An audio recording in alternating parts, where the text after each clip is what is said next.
All right, welcome back. Thank y'all for being here. Exciting time of the year. First practice. It's a lot different than it used to be. Most of you all are old enough in here to remember when you couldn't meet during the summer and didn't have any OTAs. And your first practice was truly your first practice. It's not the case anymore. Thankful for that. We basically had 16 OTAs. We met quickly in the summer before those OTAs, so kind of had a running start into practice. Today and tomorrow is really about teaching this group how to meet, how to walk through, how to practice, and then making sure we know our signals, our alignments, our assignments, and more mental days than anything. It's hard to really evaluate guys when we're just in helmets. Practice 3 is when we put shells on and really can start the evaluation process then. We got a lot going on at practice right now. You guys are going to be out there tomorrow. I think you'll see it. John was out there today. He can probably tell you it's organized chaos. There's a lot of people, a lot of moving parts. We're two-spotting all our group and team periods. And so what I mean by that, we have every team drill or every group, meaning 7-on-7, 1-on-1, those type of drills, is everybody's getting reps. So if we have a first down period going on one field, there's the exact same drill going on the defensive field. And so everyone's getting reps for the first 2 weeks or so. And it's really good for your young people, where they can feel part of it and everybody gets evaluated. And I think that's important. Mike Joseph and our strength conditioning staff, I think they've done a really good job getting our guys ready. It was nice and cool today. That helped, but we didn't have any conditioning any issues at all. Thought the guys moved around well. And the summer with those guys is really about preparing for fall camp, and I felt good finishing day 1. And then the first 2.5 weeks of camp is really about preparing for the season and preparing for all of our opponents, anything different that we're going to see. And then those last 2 weeks is really prepping for Penn State. And so that's kind of how we have it set up. As far as we have everybody here, and I know y'all are going to ask. Everybody's here. All the new transfers are out there today. Feel free to ask about them here in a second. Injured guys, I'll give you a little bit of update. Braden Dudley had a little off-season surgery. He's limited. We're hopeful he'll be back by early in the year, if not the first game. Josiah is well into his rehab. He's handled it well. Talking about Josiah Trotter. Asani Redwood is ahead of schedule. Pleased with where he's at. He's doing some non-contact stuff. I think he and our training staff really be commended on that as well. Cortez Braham, he may or may not be out there tomorrow when you guys are there. Nothing serious. He's sick, so he was very limited today. Probably will be limited again tomorrow. Nothing serious. Davis continues to come back from his surgery that he got at the end of last year. And so he's out there, limited, not full go yet. Zach Frazier was a full participant. And so if there's anybody else that y'all want to know about, ask. But with that, I'll take questions. Greg? So you said everybody's here that you expected, newcomers. Just numbers, you're allowed 110 now? Do you have all that filled? Well, you're really allowed up to 120. 120, okay. Yeah, and so they changed that rule, which was a real positive rule. It's a emergency waiver, but most people's Title IX numbers is right around 120. So our roster size is really determined by Title IX, and so for us it's 120. And in the past, it used to be you had 105 in camp, and then it got expanded to 110.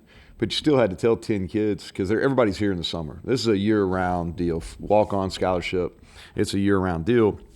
So you used to have to tell, anywhere from 5 to 10 kids they couldn't come to camp, and that's not the case anymore. And that passed 2 or 3 weeks ago, which is, I think that's a positive move. So the walk-on kids you've just added, most of those are just getting here now? No, so we've got about 4 or 5 that'll be here when school starts, and the rest of them have been here since our second summer session, which was the last week of June. Okay. So Traylon Ray and a high percentage of our walk-ons came in the second summer session. So I think it was, last week of June, right after our last 7-on-7 camp. Feel about good about the numbers you've got at all your position groups. Noticed you got 7 tight ends out there, which is more than normal. Pretty happy with what you got number Yeah, wise? our depth is better. We need some walk-on O linemen. We've lost a few of those guys, so we've got enough scholarship, but I'd like to have a few more walk-on offensive linemen. And then, at linebacker, because of Trotters' injury, I'd like to be a little deeper there. But I think if you look, not that we wouldn't like to be better at some spots. I think everybody would. But from a numbers perspective, we can go out there and practice like you saw today and have 2 full units where everybody's getting work, and the competition's still good enough. Not throwing your guys out throwing. You got enough guys. Yeah, we got enough guys to rotate. Absolutely. Bob? Yeah, each team has a personality of its own. How long does it take to develop that, and what goes into creating it? Well, I think it starts kind of January, and then the way the rules work now, because in January you've got, I don't want to put percentage. Let's just say 60%, and then you start the summer and you've got about 90% of your guys, and then once fall camp starts, you're closer to 100.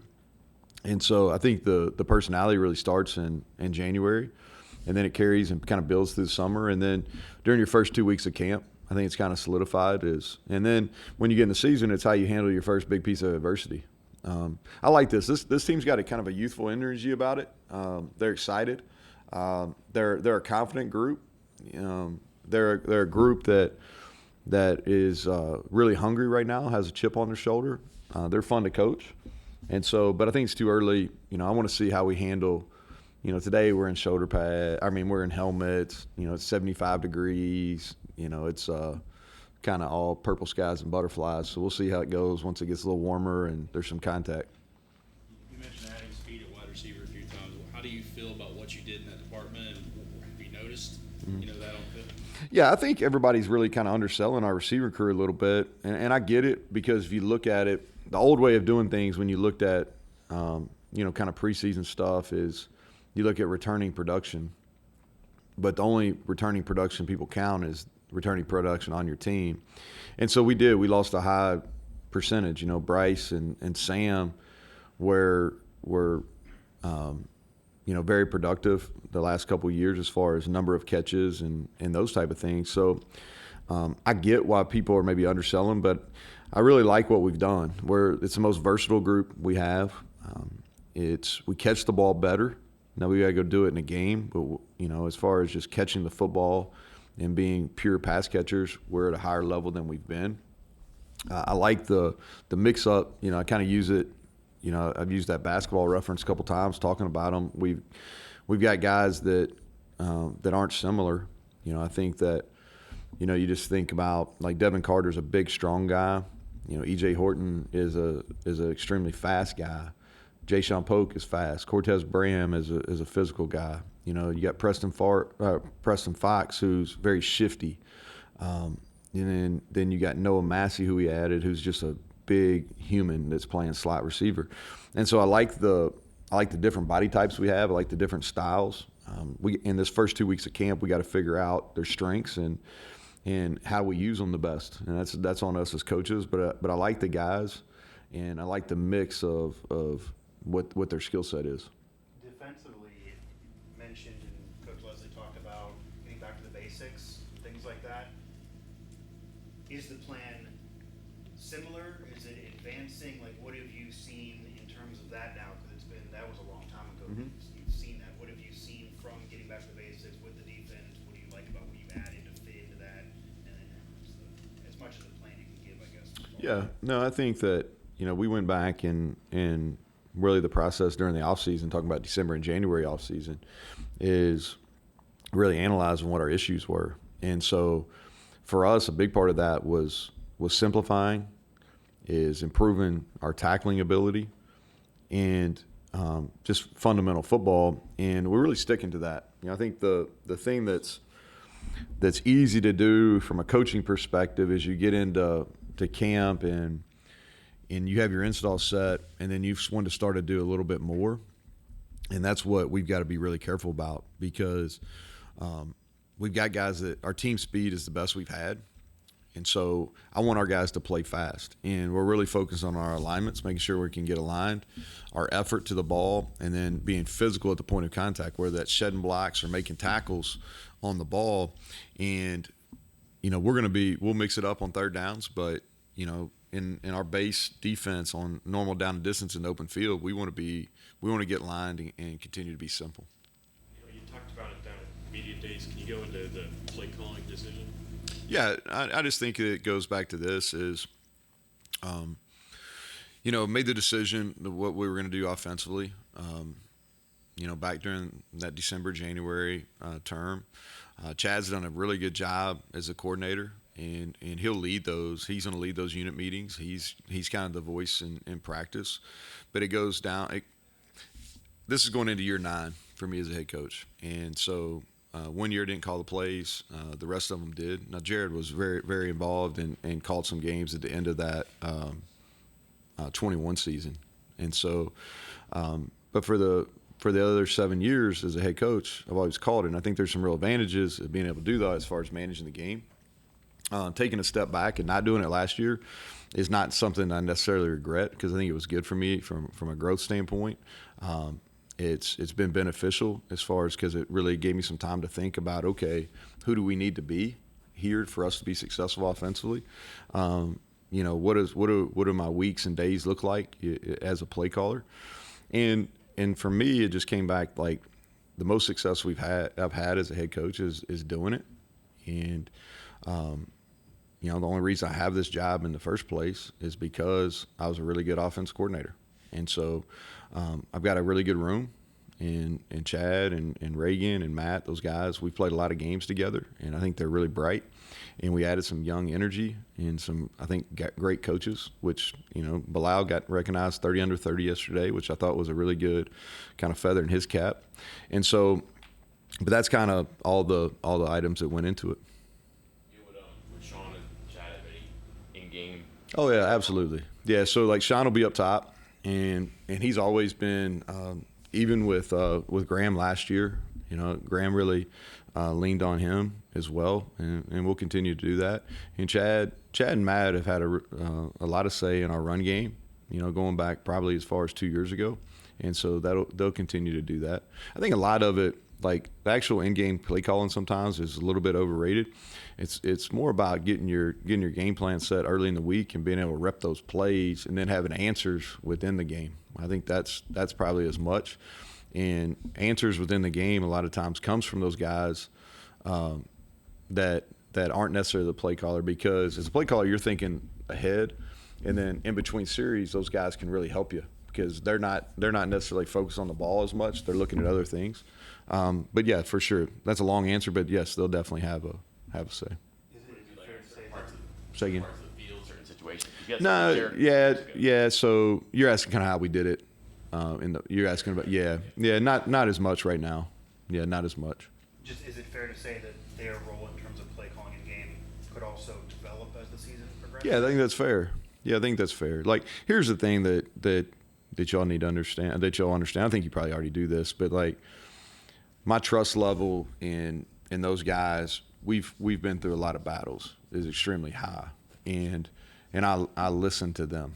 They're not just giving suggestions that are just, hey, try this. They have really good reasoning behind that, and when they tell me things, whether it's practice games, planning purposes, like I listen. What's it been like watching Scott as you've been with him for a long time, watching him be a first-time coordinator? Chad? Yeah. So here's, and I think I've said this maybe in this setting before, is sometimes you add responsibilities to people and they get really bogged down. And then sometimes you add responsibilities to people and they really flourish. And I think that's what's happened with Chad, is he's really flourished. He's gifted in front of the room. He does a really good job. Like, he's a guy that's consistently has energy, which I think is important, maybe more so dealing with today's player than ever. He's got really good energy. He's a great teacher. He uses language that is, what I mean by this from a teaching standpoint, I think the language you use and the clarity that you use is extremely important. And he's able to really articulate his points using very few words, and he has the ability for his players to be able to give that back, give that information back to him. The other thing too is I think pushing him outside his boundaries, like in the spring, like he called almost every scrimmage, he called all the plays. I think that gave him really unique perspective. He did it a couple years ago in the Golden Blue game, but other than that, that's the only time he's done it. It's this last spring. So I think that added a really perspective to him, and I think that helped him, and in turn, that's going to help me in the fall. But no, I'm really pleased with what he's doing right now. Where do you see Garrett and Nico's growth from the first spring practice through the summer to where you are now in terms of their understanding of what you want to do, the things that they're suggesting, maybe the back and forth? Are you seeing growth there from those two guys? Yeah, I thought today it's one day, so ask me next week and I'll be able to give you a better answer. The thing that I like today about both those guys, very even keeled, and Garrett as a younger player, and maybe even in the spring to probably a little lesser extent, he's got great energy. His juice level is extremely high. And what happened previously when he was a younger player is he'd have really highs and then really lows. And if you're a guy that kind of has a bounce to you and you're up every day, your lows are really magnified because, somebody else's, if he's at a normal level, everybody's looking at him like, what's wrong? And today I thought his energy level was good. Even he made a couple bad decisions, but it didn't affect him, and he was able to bounce back. And the same with Nico. I think he's more comfortable. He's at ease, and both of them are competing for the job. And sometimes what happens when you get in these competitions, in these singular jobs, where it's quarterback, kicker, is guys get really tense, and they feel like the decision is based on every single play. And I thought Nico was a little bit like that in the spring, and Garrett a little bit.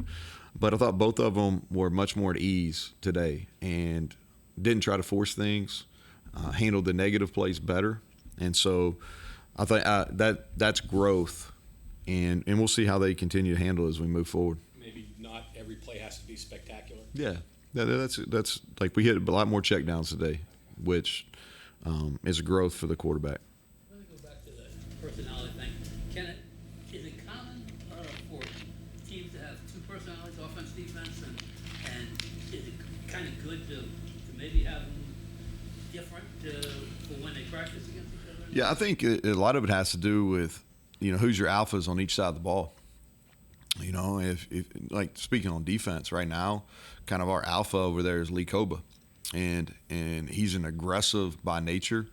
He likes to talk. A bad play doesn't necessarily affect him, and so if we can have his aggressive mentality defensively, then I think that's going to be a positive. But it has to happen. You can't necessarily force that, but he's definitely the leader there, especially he and Sean in the front. And so I'd like for us to move toward kind of his mentality defensively. I assume the youthful exuberance comes from Bart Garrett.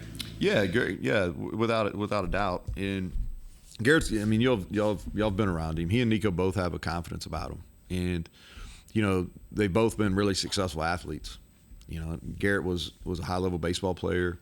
Nico had an incredible comeback, on ESPN in high school. They've had a ton of success, and they've got natural leadership skills, and they're likable, which and they both have. When I say, I think you have, from an energy level, when I say that, when people with, good energy come into a room, you kind of feel it. And both those guys have that. Transfers that just enrolled this summer, sort of in three groups: wide receiver, defensive back, and defensive line. One of those positions easier to catch up quickly without a spring behind them, and then is one just because of need more important for you to really step forward right away? Well, I think the guys that have played a lot of football, it's an easier transition. So even Tyron Bradley, who's making a big jump from FCS to Power 5, but he's played a lot of football. And so his transition, Beanie Bishop, who's really a 6-year guy, his transition because he's played and he's basically done this where you come in for a year. He did that last year at Minnesota. so he kind of understands, probably learned some lessons from that experience that he's carrying forward here. Anthony Wilson, he's played a ton of football. So there's transition. I think it's more the experience level of the player rather than the position. You need one of those groups to step forward just because Well, really, to be honest with you, all those guys we took in that May kind of transfer window, we need them to play. Like Tyron Bradley, I got him listed here. Tyron Bradley, he needs to push Jared Bartlett. We need to be able to play both of those guys at the same time. Beanie Bishop, we need experience, and he's got versatility. He can play inside and outside. Like, we need to get him ready to play. That's why we got him. Anthony Wilson, we need a safety with experience, and he's played a ton of football, and he's a good tackler. Tommy, we needed somebody that could play, that had length. And now he's a younger player. He only played in 4 games last year at Kentucky, and so maybe he's not as far along and from an experience standpoint, but he's talented and he's big, and we need him to be a factor. Fatorma, an older guy, was kind of a role player at Penn State. We need him to increase his role here, and really push Hammond and Mike at that position. Noah Massey, last year guy. We wanted a guy that a big physical presence in the slot receiver. Right now we've got one really true receiving threat at tight end in Cole Taylor, and then we've got a couple young guys that maybe or maybe not going to be ready, so we wanted another kind of big body in the middle. So, like, he's got to be ready to play. E.J. Horton, he was just coming on at Marshall, right at the end of last year, and he's played, and so he's got a unique skill set and he can really run. And so he's going to get plenty of opportunities to go do it. And so, but all those guys that we took in that May block, man, we need them to play. That's why they're here. How do you feel about Will right now? Dick, Will linebacker. I think that's the question mark. I don't think that's something that we shy away from. Is we need to see. If you were going to ask me, like, defensively, what's the position that you're most intrigued by? Who's going to step up? Is it that Will linebacker spot? Like, we've got some candidates, but a lot of them haven't played. And so who's going to, over the next 2.5 weeks, who's going to show that they're ready? And to me, that's what this first 2.5 weeks of fall camp is. Like, the transfers, like, I want to see them and how they mesh and how they take to our systems. But I feel pretty good about those guys, getting them to a point where they're ready. What I'm really wanting to see is those guys that played for us last year but were maybe in lesser roles, or maybe they were really young. Like, I want to see how big a jump those guys are going to make, especially in the secondary. Jacoby Spells, Andrew Wilson-Lamp, Marcus Floyd going into year 2. I want to see those guys in the jump that they make from playing, kind of minor roles or lesser roles last year to now being pressed into duty, because that's what's going to make our football team. That's what's going to make our football team is the guys that make a jump from a year ago. Neal, general manager? Mm-hmm. You haven't really talked about that yet. New addition. I'm assuming that's something you probably wanted to add for various reasons. Necessity for you now? Yeah, well, Matt did a really good job. Matt Jansen did a really good job, and we wish him the best as he moves on. And I thought I'm proud of what we've been able to do in that department-wise. As far as just as college football has changed and evolved, I think we've our personnel department's really changed and evolved. Now we have truly a scouting department, and that's really focused on college scouting or the transfer portal window. And then we have high school recruiting that's obviously aimed at high school and junior college recruiting. And Matt's a big part of that, of growing that. And so now Drew comes, and he's a guy that got a ton of positive feedback on people that I trust. When we opened that position, it was non-negotiable. We wanted somebody with NFL experience. And he's got 18-plus years of NFL experience at both the regional and the advanced scouting levels. So we wanted to bring that NFL experience for multiple reasons. The first being instant credibility within our building, and being able to communicate with our staff and with our current roster what the NFL, what they're looking for, how they evaluate, what the individual player needs to do to continue to grow, to put themselves in a position to play in the National Football League. And then having the scouting background, because that's essentially what you're doing in the portal is you're taking the NFL model from a scouting perspective and you're applying it to a little bit younger guy at the college level. And so the other reason I wanted somebody with experience because I want us to continue to develop the people within that department, and so excited about him. He started last week. Today was his first practice, and he's going to be a big benefit to not only me, but I think our players here and helping us continue to grow what we're doing in the portal. Speaking of the portal, still 2 spots left. We do. And like I told you, I don't know, somebody asked me about it at media days, and we were open to taking one more. And we pursued one guy that was in the portal and just got beat. And so, but I wanted to keep one, and now we have 2 open for guys that are walk-ons that earn that opportunity. And I think that's really important. It's good for your locker room. It's good for your walk-on program, which has been really good for us, especially here in state. And so that's what we'll look at. You mentioned the chip on the shoulder.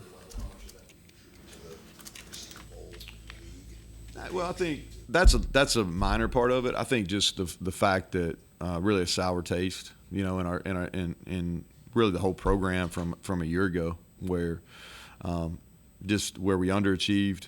We had some opportunities to get bowl eligible, and we didn't do that. And so I think that burn, and then maybe the lack of respect that we're getting in the preseason that contributes to it. But I think the biggest piece of that is last year. Connecting the dots from kind of feeling a chip on your shoulder to a lot of conversation about the personality of the team, even the players that were added and kind of now feeling the vibe of this team. Obviously, you're going to want to have good players, and that's the number one reason to add them. But what are your thoughts on being discounted and then it seems like having a lot of players, whether they were here or not, or even coming over, that also maybe have chips on their shoulder. It's like a collective group of players with chips on the shoulder, that it's the perfect storm almost if you're going to surprise people. Well, that's the hope. I think if you go back and there's people in this room that have, John in particular, and a couple other guys that can speak on the history of the program probably at a better than I can, but I've done a lot of research since I've been here, and I think that's kind of the personality of our program. Is it's always been kind of somebody that's overlooked, a blue collar program. That's something that Mike and his staff we've really kind of hammered on all summer, is the fact that okay, hey, you prove them right or you prove them wrong, and it's really up to us. And the fact that you've got to have this burning desire, and this hunger to really do better. And so if you go back and look at some of the best teams here, they haven't necessarily been picked, to achieve at a high level. And so there's some solace in that. There's also some, like you can go back to in the last 3 preseason polls and looked where people were picked and where they finished. And it's, I said this at media days. I wasn't trying to be a smart ass. It's accurate. Like they haven't been very good at it. You know what I mean? And so there's some solace in that too. Any position changes of note? No C.J. Donaldson in the back pocket that you're moving around this year? Nah, let me think about that. We moved Davis to wide out. I think I told y'all that back in the spring. I don't think so. Nobody else. Last thing on the play calling. Yep. You mentioned, some advantages to managing the game. Can you elaborate on that a little bit? Yeah, so I did a podcast the other day, and I got asked the same question. And so the communication is there's less communication needed when the head coach is the play caller, which is so let's say from a data analytics, this Randy Wilkins now used to be David Faulkner, but Randy Wilkins now is kind of my point guy on our data analytics. And so we really make a lot of these decisions on Thursday before the game of when we're going to go for it, 4th down, when you're going to go for it, for the touchdown or field goal. A lot of those decisions are made. Now, there's always kind of the ebb and flow of the game, but if the head coach, not the play caller, basically what you do is, on first or second down at the latest, you let the guy know when he's got 4 downs.